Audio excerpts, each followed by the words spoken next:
नमस्कार मित्रों, जिंदगी की कीमत क्या है, हम आपको बताएंगे कि बुद्ध के नजरिए से हमारी जिंदगी की कीमत क्या है।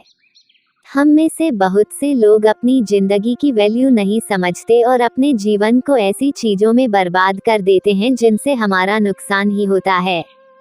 कुछ लोग अपनी जिंदगी शराब के पीछे बर्बाद कर देते हैं तो कुछ लड़कियों के चक्कर में और कुछ अपनी सारी जिंदगी पैसा पैसा करके बर्बाद कर देते हैं। एक बार की बात है, गौतम बुद्ध अपने शिष्यों को जिंदगी से जुड़ी अच्छी बुरी चीजों का ज्ञान दे रहे थे। सभी शिष्य उनकी बातों को बहुत ध्यान से सुन रहे थे। उन सभी में एक शिष्य ऐसा था जिसे प्रश्न पूछने की बहुत आदत थी। हैरान हो गया, वो दौड़ा दौड़ा सीधा बुद्ध के पास आया और उन्हें उसने जो कुछ भी बाजार में हुआ वो सब बताया। उसकी अचरज भरी बातें सुनकर गौतम बुद्ध बोले, तुम्हारे सवाल का जवाब इस रूबी की कीमत में ही छिपा है। हमारा जीवन भी एक रूबी है, रूबी की तरह ये भी बेशकीमती है, लेकिन हम इस बात को हमेशा नजरअंदाज करते हैं और अपने जीवन का मूल्य नहीं समझते।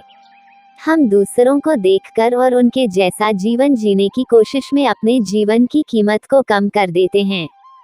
हम ये सोचते हैं कि हमारी जिंदगी की कीमत वही है जो दूसरे हमें बताते हैं, लेकिन ये बात हमेशा ध्यान रखना कि सामने वाला अपनी हैसियत, बुद्धि और अपनी समझ के हिसाब से तुम्हारी कीमत लगाता है।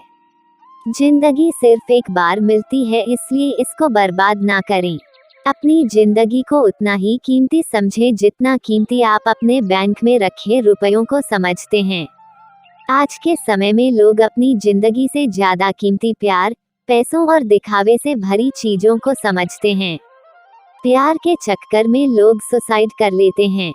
पैसों के चक्कर में ऐसा काम करने लग जाते हैं जिससे उनकी जिंदगी बर्बाद हो जाती है।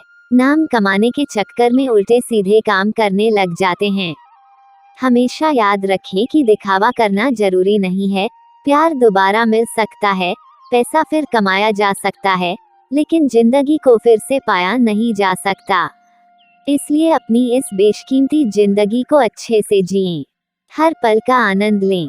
कभी ये ना सोचें कि आप इस दुनिया में किसी काम के नहीं है, ना कभी ये सोचें कि आपकी जिंदगी व्यर्थ है। आपके होने या ना होने से कुछ फर्क नहीं पड़ता। जब भी ऐसे नेगेटिव विचार आपके मन में आए तो खुद को बस ये याद दिलाएं कि जीवन एक रूबी है और ये बेशकीमती है। धन्यवाद।